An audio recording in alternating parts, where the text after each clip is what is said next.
Protests took place across San Diego County today in support of the U.S. Postal Service as the president continues to question the integrity of mail-in voting. Local rallies were among nearly 700 rallies held today around the country. Critics say cost-cutting changes have slowed down mail service, and Democrats accuse the White House of using that to suppress votes. Fox 5's Andrew Nomura was at a protest in Hillcrest. I just can't believe it. It's scary. Very scary. We have a constitutional right to have a free and fair election. A message that doesn't need to be mailed, but they want it to be heard. It's a federal institution. It should never be messed with. Hundreds across San Diego County rallied outside of post offices. We're talking from Oceanside to Lakeside. It's a part of a nationwide campaign, Save the Post Office Saturday.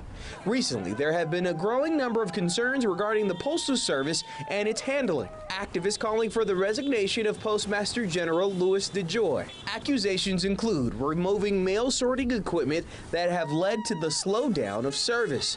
This controversy comes months before the November election, when many are expected to mail in their ballots. This has nothing to do with your political stance. For Christine Bouget, having reliable mail is life or death. They deliver my meds, quite frankly.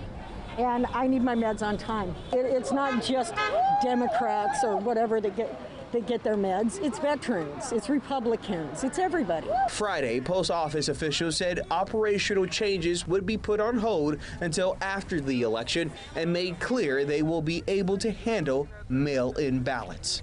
This is just a right that we have as citizens. Andrew Nomura, Fox 5 News. House lawmakers were on Capitol Hill today for a rare weekend session and passed a bill giving $25 billion in emergency funds to the U.S. Postal Service. The legislation also voted to block operational changes. Today, the White House and top Democrats gave reaction. I think we all know that voting is a privilege, and yet we also know that there are a number of people that would seek to make sure that they could make a November 3rd election chaos. This president is worried that if everybody votes, he's going to lose. I agree with him on that premise. If everybody votes, he is going to lose. And nobody's going to vote fraudulently.